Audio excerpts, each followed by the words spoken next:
What's up, guys? Welcome back to Newswave. Well, yesterday, things continued to accelerate around Nintendo's next generation device, with updates now getting out there around this meeting between Nintendo and partners at Gamescom, and it appears this system could be coming sooner than we were originally expecting, and we'll go over that here today. Also, we are going to be talking about Embracer Group, as a new report is detailing their plans to spin off a major part of their company, and we'll also be taking a look at PlayStation Plus extras, as it looks like some of the games heading to the service in September have leaked out early. Guys, if you enjoy these videos, make sure you hit that like button, helps out a ton, and if new here to the Spawnwave channel, make sure you subscribe down below. And we're going to start today with Forza Motorsport. It's out next month on October 10th, although they will be doing that thing where you can buy a premium edition version of the game and get early access 5 days earlier, what I like to call it the actual release date. Nonetheless, previews did go live yesterday, and in fact, myself and Nate had a chance to preview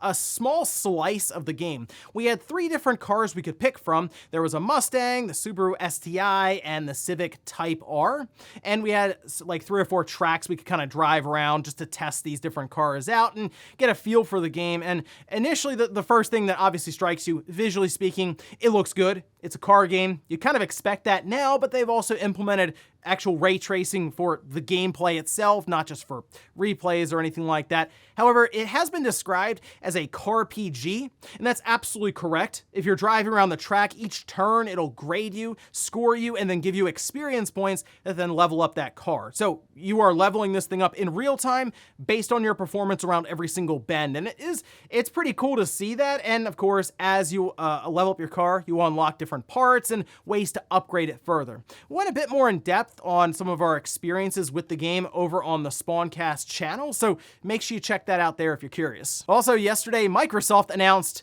a credit card. This was posted up over on the news.xbox.com site. You can see this here, where they say, introducing the new Xbox MasterCard, a new way to earn more value for gaming. It is issued by Barclays, and I get, what's the disclaimer now? Not financial advice. I'm not a financial advisor. Everything you need to say there, but I can tell you that this thing carries an interest rate of anywhere from 22 to like 31%. It's quite high. And looking up and down the rewards points and the different things you can spend on to multiply those points and then what they are equivalent to, I don't really see any reason to get this credit card. Even if you're someone who wants to game the system and say pay off an amount before any of the interest starts tacking on, they're just better cards you can technically get. I guess if you want the design like the ease of Xbox on your MasterCard, there you go. But these different credit card companies have been doing this for a long time. I mean, they'll tap different sports teams. You want the Arizona Cardinals, or you want the Patriots or whatever on your credit card. You can do that, but you don't necessarily get the kind of rewards you would get from other boring looking cards. Again, not financial advice. You could do what you want. I just recommend kind of walking right past these credit cards. Don't even bother with them. Oh, and it looks like things are starting to move a bit for Stellar Blade over on the PlayStation Store, as it is getting updates with different pieces of Q&A. For example, at the bottom here, it's asked, will Stellar Blade get a physical release? Yes, a disc version will be available to pre-order. So that's pretty cool to see. But the big thing here is it looks like the page is preparing maybe for some kind of announcement around the release date. And if only there was an event coming up where they could announce that release date, maybe even show off the game at a Tokyo Game Show or something. If only there was something, a state of play or who knows? I guess we'll see if Sony has something in store for us, maybe later this week. And guys, with some of the quick news out of the way, let's get into the bigger stuff. Let's start right away with Nintendo and their next generation system. If you haven't noticed, there's a lot of chatter going on around different reports and whispers back and forth about Nintendo showing this thing at Gamescom with a tech demo for the Matrix, as well as The Legend of Zelda Breath of the Wild. Maybe something a bit more familiar to people who have used Nintendo's current current Switch system, and that way they can show off higher resolution, maybe ray tracing, etc. But we got some more information as to what exactly was going on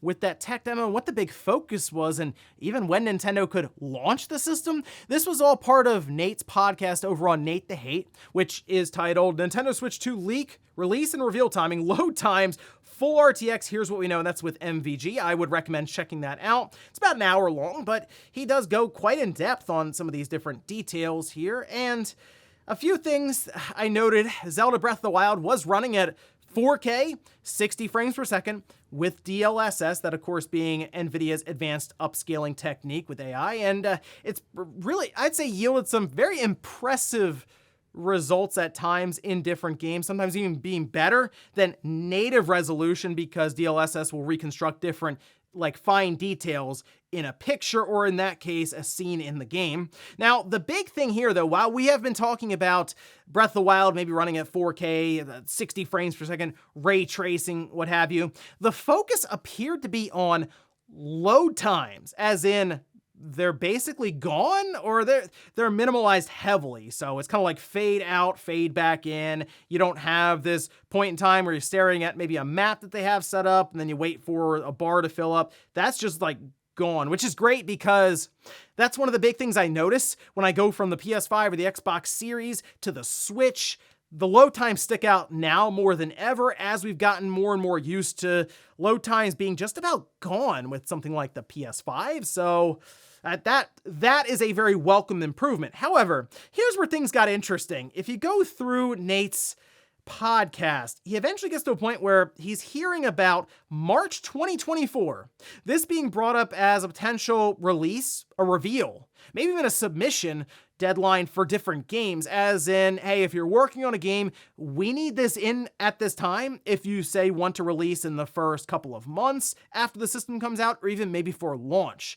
So there's a lot of possibilities here, but it appears that March 2024 is being lined up for something, and let's say it is when the system's coming out. Here's the interesting thing. If you think back to when the Switch came out, we had a trailer that was released in, I think it was October, and then Nintendo showed up on stage to talk all about the Switch in January, and it launched just, a couple of months later in March? The reason we got that trailer in October is because they had to introduce and explain the hybrid concept that they were going to work with that generation. It was a new thing to us, right? The idea of taking your system, docked, then handheld, then docked again. And that's what they did a lot in that trailer, showing off all these different use cases for it and going back and forth between home and just on the go. We already know all that now. In fact, they could technically show up in January. Well, maybe tell us a week or two before and then say, hey, we're going to show you the future of Nintendo and what's next. And it's going to happen next week in January. And then a few months later, technically they could launch it right at the end of the fiscal year, get the initial surge in for reporting to investors for that entire annual report, and then follow up with that system, continue to run all the way to the holidays and make both fiscal years look really good. And if it has backwards compatibility, which Nate still admits is kind of up in the air right now, we're still waiting to get any kind of serious confirmation, even behind the scenes, as we're seeing more and more information get out there through reports.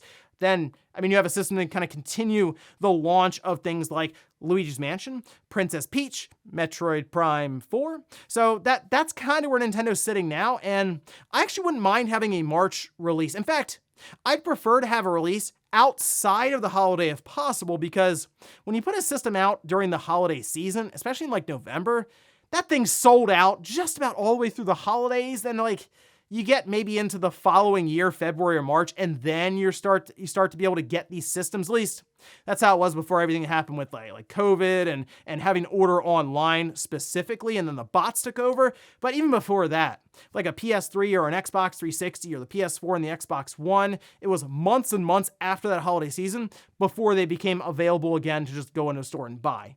I like the idea of Nintendo going for a March, April, even May release, and then having plenty of time to restock and prepare for that holiday season. But very interesting stuff that we could actually be 6 months out from the system releasing, and we don't even have any image or idea or an idea of what Nintendo is going to do with the concept for it. But definitely something to pay attention to as we go forward. No load times though, 4K, 60 frames per second. I like what I'm hearing from some of these reports for Nintendo. Now we just have to see what weird twist they're gonna put on it. Next up, let's talk about Embracer Group and how they may have plans to spin off a major part of their company, and that's Gearbox. Now, these reports started to surface from Reuters. They had this report here, where they say Embracer is considering options for its US game developer Gearbox Entertainment, including a sale, as Europe's largest gaming company looks to shore up its finances. This from 3 people familiar with the matter. Now, what's interesting here is Gearbox marketing materials are already available, as Reuters reports, for potential buyers, which consist mainly of international gaming groups, said 2 of the people. They do also say that they are requesting anonymity because the matter is confidential, and they also caution the deal just may not happen. This sounds like Embracer just kind of exploring potential ideas for raising capital after that $2 billion deal fell through. And this from Bloomberg, who apparently viewed an email from the Chief Communications Officer, Dan Hewitt, who was just kind of relaying to staff. The base case is that Gearbox remains a part of Embracer. However, there are many options under consideration, including Gearbox's transfer, taking Gearbox independent, and others. Ultimately, we'll move ahead with whichever path is best for both Gearbox and Embracer. That's interesting. Does that mean that Gearbox actually like buy their ownership essentially? Because we saw that with IO Interactive, I think. Like, this has happened before.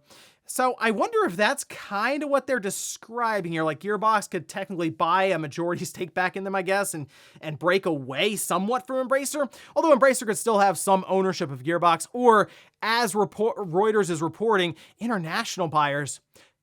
That might end up being Tencent. I'm just saying, like, Tencent come in, just drop a bunch of money in Embracer Group's lap, and Gearbox would then be part of Tencent. So keep that one in mind. All this is showing me is that, yes, Embracer Group grew way too fast. They acquired way too many intellectual properties, way too many studios, publishers, the whole thing. And now they're scrambling just to stay afloat and remain, I guess at that point, solvent. So it's not looking great over at Embracer right now. And I still think we're going to hear more and more about them spinning off or selling different parts of their company in order to continue raising capital. That $2 billion deal, it's very clear that hurt them really bad. Next up, let's talk about PlayStation Plus Extra and multiple titles that D-Labs has apparently leaked out. Now, PlayStation Plus Extra, even after this price increase, you could make the case, especially for someone who just bought a PS5,